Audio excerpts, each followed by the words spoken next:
अच्छा, दुर्गा मैया के हाथ कितने हैं?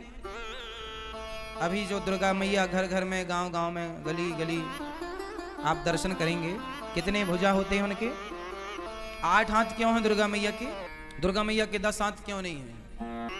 जब 9 रूप हैं तो 18 हाथ होना चाहिए। 8 हाथ क्यों हैं? 10 क्यों नहीं है? या 6 क्यों नहीं है? दुर्गा मैया के 8 हाथ इसलिए हैं क्योंकि दुर्गा मैया कहती हैं कि जिस दिन तुम चारों संगठित हो जाओगे, तुम्हारे 8 हाथ हो जाएंगे, फिर किसी से भी तुम जीत सकते हो। तुम हार इसलिए जाते हो क्योंकि तुम बिखर गए, तुम बट गए जातिवाद में, ऊंच नीच में, छोटे बड़े में। दुर्गा मैया ये निवेदन करती हैं अपने बच्चों से कि बेटा तुम संगठित रहो। इसलिए दुर्गा मैया के 8 हाथ हैं। और संगठित रहोगे तो शक्तिशाली रहोगे, और जब शक्तिशाली रहोगे, संगठित रहोगे, तो दुर्गा मैया शेर की सवारी करती हैं। तो जो संगठित है, जो प्लानिंग से काम करता है, वो शेर को भी बस में कर सकता है, शेर की सवारी कर सकता है। इसलिए दुर्गा मैया शेर पर सवार है। आज हमारा देश बटा हुआ है, ब्राह्मण में, क्षत्रिय में, वैश्य में, शूद्र। इसी बंटवारे का फायदा अंग्रेजों ने उठाया, मुगलों ने उठाया। फूट डालो शासन करो का नारा अंग्रेजों ने दिया, हम देशवासियों को लड़ाया। 700 साल तक गुलामी की भारत ने, 500 साल मुगलों की, 200 साल अंग्रेजों की। हाँ या ना? सैकड़ों साल तक गुलामी किस लिए रही? क्योंकि आप आपस में लड़ते रहे, मैं बड़ा हूं, मैं छोटा हूं, मैं ये हूं, मैं वो हूं। जबकि तुम चारों भाई हो, ब्राह्मण, क्षत्रिय, वैश्य और शूद्र, चारों एक बाप की संतान है। चारों के पिता कौन है? जोर से बताओ, ब्राह्मणों के पिता कौन? जोर से कौन? ब्राह्मण किसके पुत्र हैं?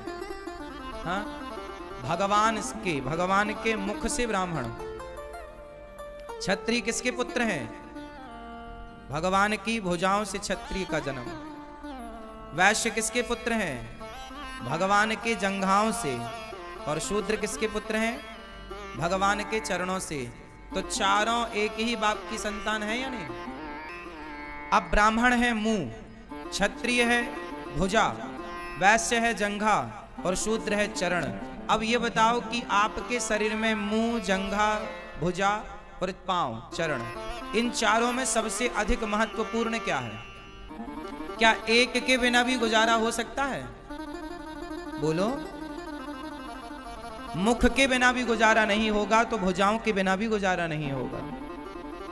पांव, जंघाओं के बिना भी गुजारा नहीं होगा। जंघाएं नहीं होंगी तो खड़े होने की शक्ति कहां से रहेगी? और पांव नहीं होंगे तो चलेंगे कहां से? मतलब शरीर में जितना आवश्यक मुख है उतना ही आवश्यक पांव है। बोलो हाँ। एक को काट लिया जाए, एक को हटा दिया जाए तो आप अधूरे हो जाएंगे। आप पूरे तब हैं जब चारों आपके साथ हैं। उसी प्रकार हिंदू तब पूरा माना जाएगा जब चारों ब्राह्मण, क्षत्रिय, वैश्य, शूद्र संगठित हों, तब वो हिंदू है। यदि बिखरा है तो वो हिंदू नहीं है। हर स्त्री 4 रूपों में पूजी जाती है। प्रत्येक नारी के 4 रूप होते हैं। एक रूप है पुत्री का, प्रथमम शैल पुत्री। पहला रूप क्या है? प्रथमम शैल पुत्री चा। प्रथमम, पहली कौन है वो? बेटी। किसकी? पिता की। पहला रूप है पुत्री। दूसरा रूप है बहन। तीसरा रूप है पत्नी और चौथा रूप है मां। है ना? कितने रूप हो गए? फिर मौसी, दादी, नानी, फूफा, फूई बन जाना अलग विषय है, वो सब अलग सब्जेक्ट हो गए। लेकिन विशेष 4 रूप होते हैं स्त्री के। आप माँ भी हैं, आप बेटी भी हैं, आप पत्नी भी हैं, आप बहन भी हैं। तो आप 4 रूपों में समाज में दिखती हैं और चारों रिश्तों को आप फॉलो करती हैं, निभाती हैं, उन्हें सहेज के रखती हैं। हाँ या ना? तो 4 रूप जब आपके हैं तो आपके हाथ कितने हो गए? 8। तो प्रत्येक नारी को दुर्गा ही कहा गया है। तुम अष्टभुजाधारी तुम ही तो हो। जो एक पत्नी का भी कर्तव्य पूरा करती है, एक पुत्री का कर्तव्य भी पूरा करती है, एक बहन का धर्म भी निभाती है, और एक माँ का कर्तव्य भी बड़ी निष्ठा से पूरा करती है। एक माँ, एक पत्नी, एक स्त्री ना चारों रिश्तों को निभा के चलती है।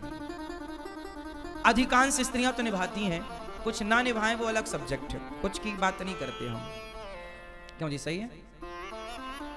हर जिम्मेदारी है। रक्षाबंधन आएगी तो भाई की तरफ भागेगी, करवा चौथ आएगी तो पति की तरफ, और पिता को सर्दी जुकाम हो गई तो पिता की तरफ दौड़ जाएगी, चलो देखा मैं।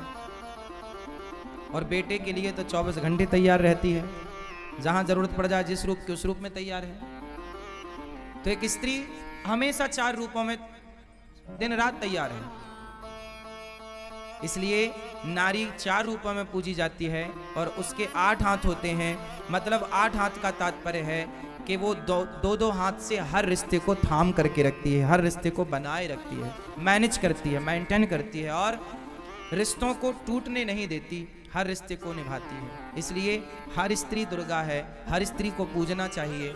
और मैसेज ये समाज को मिलता है कि हमें स्त्रियों का सम्मान करना चाहिए, नारियों का आदर करना चाहिए। इसलिए आज सब लोग अपने घर में माता जी, कोई कलश स्थापित करता है, कोई जवारे बोता है ना? कोई मंदिर में जाकर माँ भगवती के चरणों में जल अर्पण करता है, कोई अपने ढंग से भगवान दुर्गा मैया की लोग पूजा पाठ करते हैं। कोई अभी गांव-गांव में, शहर में लोग माता जी बिठाएंगे, बढ़िया पांडाल बनता है, माता जी को बिठाते हैं, आरती पूजा, भक्ति भाव का माहौल हो जाता है।